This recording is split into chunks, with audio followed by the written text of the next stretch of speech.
Bonjour à tous, alors aujourd'hui je vous propose donc un exercice sur les fonctions polynômes de degré 2, les fonctions du second degré. On est pour les premières technologiques et c'est un sujet tiré des épreuves communes. Donc on va lire le texte. Un agriculteur vend des cartons de pots de miel, voilà. Et il y a un petit peu de choses bizarres, donc on va lire ça vraiment en détail. Le coût en euros de production de N cartons, et ici on vous indique N inférieur ou égal à 20, ça veut tout simplement dire qu'on fabriquera au maximum, on va produire au maximum 120 cartons, c'est tout, d'accord? Et c'est modélisé par un nombre qui s'appelle Cn, d'accord? Et la formule pour calculer Cn, c'est une fonction dans laquelle la variable c'est x, c'est C de x égale 0,25 x2 plus 500. Et donc une première question, c'est calculer le coût de fabrication de 40 cartons. Alors, si vous avez bien compris, pour donc ici n cartons, ça nous coûte Cn. Donc pour 40 cartons, il faut calculer C40. Donc ici, on calcule C40. Donc ça veut dire que dans notre formule ici, on va remplacer partout où il y a le nombre x par 40, c'est tout. Donc ça veut dire qu'il faut calculer 0,25 fois le nombre 40 au carré. Le carré n'est que pour le 40, plus 500. Alors vous pouvez prendre votre machine, mais sinon, ça va faire donc 0,25 fois 40 qui fait 1600, plus 500. Ensuite, 1600 fois 0,25, quand on multiplie par 0,25, on divise par 4. Donc il me reste 400 plus 500, ce qui me donne 900. Et ici, donc, on est en euros. Donc, réponse, c'est coût de fabrication 900 euros. Pensez à faire une petite conclusion avec ici les unités du texte, c'est-à-dire des euros. Donc, 900 euros pour fabriquer 40 cartons. Deuxième question. Maintenant, on considère le bénéfice, toujours en euros, réalisé après la production et la vente de N cartons. Et on vous dit qu'il est modélisé par un nombre Bn. B, c'est pour bénéfice, d'une fonction définie sur 0,120. Alors effectivement, on a dit, notre nombre de cartons, c'est un nombre, donc c'est positif, donc plus grand que 0.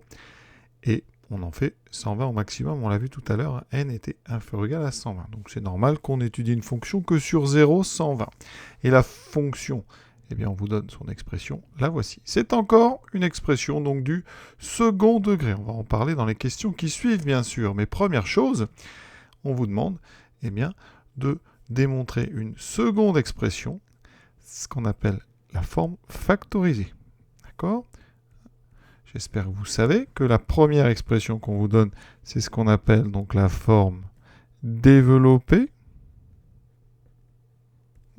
Cette forme, c'est une forme donc ax2 plus bx plus c. Elle peut servir à plein de choses. Et vous avez une deuxième forme qui s'appelle la forme factorisée, qui sert à d'autres choses, notamment à trouver ce qu'on appelle les racines et le signe. Donc ici, comment démontrer ça ? C'est tout simplement du développement. On va partir de ce qu'on nous propose, sans dire encore que c'est b de x. On va donc partir de ceci, et il va falloir le développer. Alors le développer, ça va être toujours pareil dans ce chapitre. On va le faire tout le temps. Moi, je vous conseille de développer toujours les deux premiers facteurs qui sont avec des parenthèses et de garder tranquillement au chaud le moins 0,25. Pour développer, ça s'appelle de la double distribution.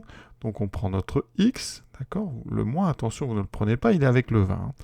Donc, on va multiplier x par x. Donc, d'autre côté, je vais les entourer. Vous avez deux termes. Vous avez un x et vous avez un moins 100.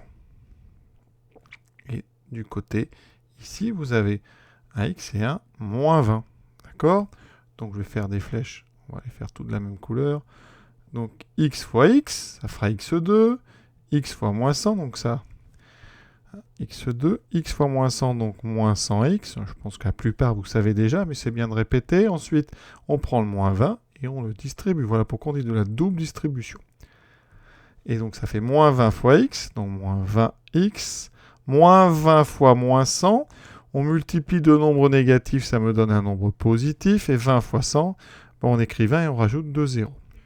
Et maintenant, on va réduire. Réduire, c'est diminuer le nombre de termes. Ici, vous avez deux termes avec les mêmes puissances de x. On a x. On va les réduire. Moins 100, moins 20.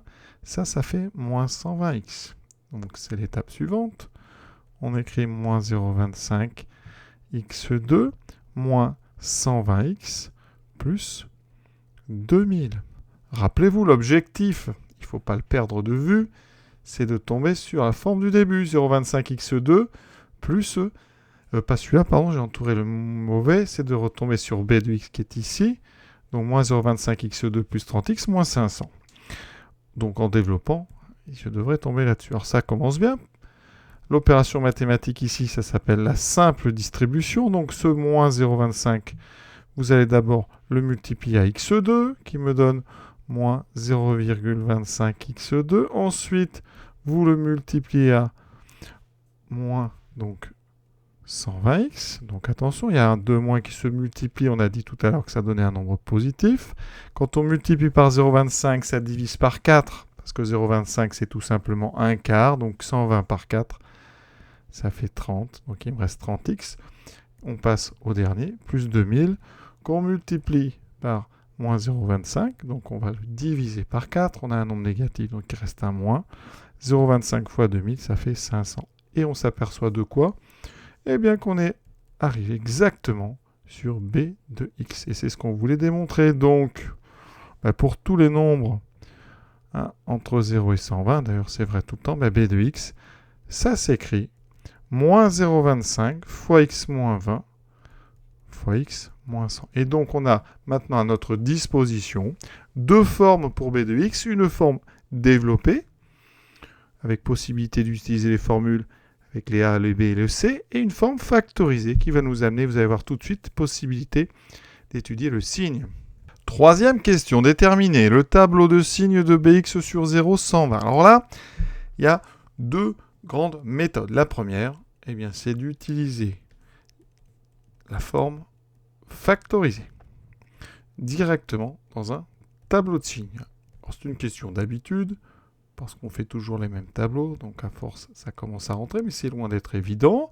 Donc on est sur 0, et ici 120, je prévois un petit peu de largeur. Dans mon tableau, je vais mettre chacun des trois facteurs ici. Donc moins 0,25, c'est le premier.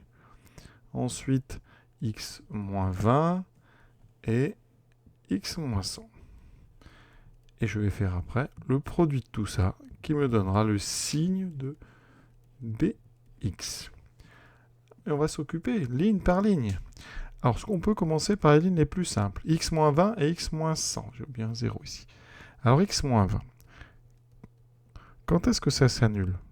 Ça s'annule quand x est égal à 20. Vous voyez, j'ai ajouté 20 des deux côtés.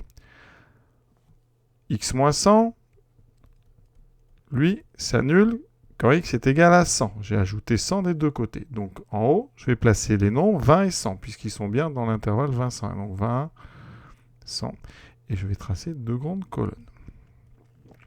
Je sais que x moins 20 s'annule en 20 et que x moins 100 s'annule en 100. Maintenant, on va parler de signes. Alors, moins 0,25. Moins 0,25, c'est un nombre qui est toujours négatif, strictement. D'accord ? Parce que ça ne varie pas. Donc ici, vous allez avoir une ligne avec uniquement des moins. Ensuite, x moins 20. x moins 20, vous avez dû apprendre que c'est une fonction affine avec un coefficient devant le x, qu'on appelle la pente, ici, qui est positif, comme pour celui-là. Donc vous avez une fonction croissante qui s'annule en 20. Donc vous voyez, en fonction de ça, on voit bien que ça sera d'abord moins 0 et ensuite positif. Donc là, les signes, c'est donc moins 0 plus plus. On met plus après le 0, quand là, le nombre ici est positif. Pareil pour lui. Pour le dernier, donc c'est pareil, on a une fonction affine croissante, donc moins avant le 0, plus après. Et on va maintenant faire le signe. Moins fois moins fois moins, ça donne un nombre négatif. De toute façon, quand on a 3 moins, le produit est un nombre négatif, parce qu'on sait que les moins se simplifient 2 par 2. D'accord ? Donc ici, j'ai moins fois moins qui fera plus, multiplié par plus, j'aurai plus. Et le dernier, je n'ai qu'un seul moins, donc le produit sera un nombre négatif. Et voici ce qu'on appelle le signe, vous voyez. Entre 0 et 20, c'est négatif. Entre 20 et 100, c'est positif. Entre 100 et 120, c'est négatif. Donc voilà comment on peut faire un tableau de signes avec la forme factorisée. Je peux vous proposer aussi une autre façon de faire en utilisant le cours et la courbe b de x et sa forme développée. C'est moins 0,25x2 plus 30x moins 500. De ça, on en déduit que le nombre a, c'est moins 0,25. Conclusion, la courbe est une parabole inversée. Comme ceci. Ensuite, avec la forme factorisée, on peut résoudre facilement b de x égale 0. Parce que b de x égale 0, ça veut dire que ça fait moins 0,25 fois x moins 20 fois x moins 100 égale 0. Un produit de facteurs est nul si et seulement si l'un des trois facteurs ici est nul. Donc lesquels peuvent faire 0 ? Ben, certainement pas le premier, qui vaut toujours moins 0,25. Donc x moins 20 égale 0 ou x moins 100 égale 0. Donc vous voyez que b de x s'annule pour x égale 20 ou pour x égale 100. Ça, on l'avait trouvé en faisant notre tableau. Mais regardez, si on rejoint cette information avec la forme de la courbe, on peut trouver le signe directement. Et tout ça avec un petit dessin. Donc on est sur 0, 120. On sait que ma fonction va s'annuler en 0 et 100. Donc la courbe, en fait, passe au niveau de l'axe des abscisses à ces deux endroits. C'est une parabole inversée, donc je ne sais pas jusqu'où elle va, mais elle a cette forme-là. Conclusion, regardez le signe. Eh bien, entre les deux racines, on est positif, parce qu'on est au-dessus de l'axe. Et à l'extérieur des racines, on est en dessous, donc on est sur du moins. Conclusion, tout de suite avec ce tableau, on voit qu'on est du signe de A à l'extérieur. Donc ici, b de x, vous pouvez tout de suite dire 20, 100, 120, ça s'annule en 0, ça s'annule en 100, et vous voyez, la forme de la courbe me dit ça. C'est exactement ça qui est traduit dans le tableau. C'est important, et en tout cas, si vous voulez vraiment bien comprendre et dominer la chose, il faut comprendre ces aspects graphiques. Et ça relie comme ça la forme de la courbe qui est une parabole inversée, avec ses racines. Tout ça mis ensemble, ça vous donne le signe. Quatrième question. On va utiliser maintenant ce tableau de signes. Combien de cartons doit produire et vendre l'apiculteur pour réaliser un bénéfice ? Eh bien ici, on réalise un bénéfice quand b de x est strictement positif. Quand b de x est négatif, on perd de l'argent. Quand b de x est égal à 0, on est à l'équilibre. Quand b de x est strictement positif, on gagne de l'argent. Et bien dans le tableau, regardez. Eh bien, c'est ici qu'on gagne de l'argent. Parce que ça veut dire qu'ici, b de x est donc strictement positif. Pour quelle valeur de x ? Eh bien, on regarde quelle colonne. On est entre 20 et 100. Donc, b de x est positif. Donc, pour x entre 20 et 100, strictement. Donc, en fait, pour x, donc entre 21 et 99. Donc, 99 cartons. Parce qu'effectivement, à 20 cartons, vous avez un bénéfice nul. À 100 cartons, vous avez un bénéfice nul. Donc, il faut raccourcir un petit peu. Donc, on est entre 21 et 99 cartons pour gagner de l'argent. Cinquième et dernière question. Question vraiment parfaite pour réviser le cours. Et on peut la faire de deux manières. Déterminer le nombre de cartons à produire et à vendre pour que le bénéfice soit maximal. Première chose, si vous avez bien appris votre cours, vous savez que b de x donc, est du second degré, on l'a dit, avec un a qui est négatif. Donc, je rappelle, la courbe est une parabole inversée. Donc des variations qui sont comme ceci. D'accord ? Avec forcément un maximum ici. Et avec un maximum atteint pour x égale moins b sur 2a. C'est une formule qui est dans le cours avec a et b que vous allez sortir de votre forme développée. Elle est très importante, cette forme développée. b de x, c'est moins 0,25. x2 plus 30x moins 500. a égale moins 0,25. b égale 30. c égale moins 500. Moi, j'ai besoin que de a et b. Donc ici, le x de mon maximum, on va m'appeler xm, moins b, donc 30, divisé par 2a, donc 2 fois moins 0,25, ce qui me fait moins 30 sur, alors, moins 0,5. Les deux moins vont se simplifier. 30 divisé par 0,5, on sait que ça fait 60. Donc c'est pour 60 cartons qu'on réalise un bénéfice maximal. Autre méthode, b de x est du second degré avec un négatif, donc croissant décroissant. Et les racines, autrement dit, les solutions de b de x égale 0, qui sont d'après notre tableau 20 et 100. Eh bien, on sait, par symétrie de la courbe, puisque c'est une parabole, que l'axe de symétrie, c'est là où va se trouver le sommet, donc le maximum, il est au milieu des deux racines. Donc, x du sommet, x max ici, je vais plutôt mettre sommet, parce que ça s'adaptera à tous les exercices. Le x du sommet, ou de l'axe de symétrie, c'est donc la somme des deux racines, 20 plus 100, divisé par 2. D'accord? Graphiquement, je refais mon dessin de tout à l'heure. Vous avez 0, 120. Vous avez 20 qui est ici, 100. On a notre courbe qui passe ici et là. Et donc, par symétrie, votre axe est exactement au milieu de ces deux points. Et donc, il va falloir trouver le milieu entre 20 et 100. Notre parabole, après, elle est comme ceci. Voilà. Donc, 20 plus 100 sur 20 sur 2, ça fait 120 sur 2. Et ça fait 60. Vous voyez, donc on retrouve 60 cartons avec une autre méthode différente. Donc, c'est bien de comprendre les deux. Vous choisirez celle que vous préférez le jour J. Mais il faut bien comprendre ces deux aspects.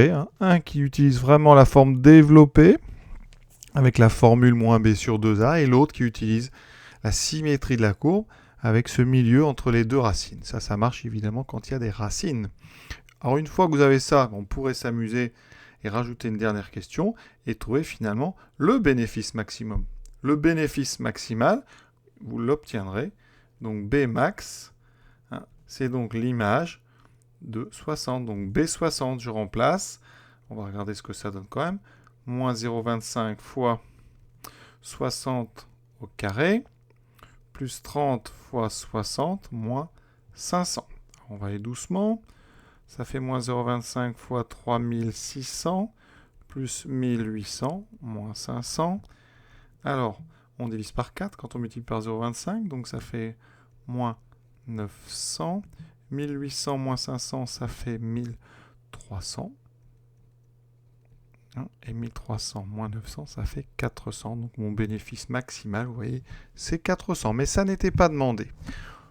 On va s'arrêter là. Je vous souhaite une bonne fin de journée à tous en espérant que ça vous ait plu. À bientôt.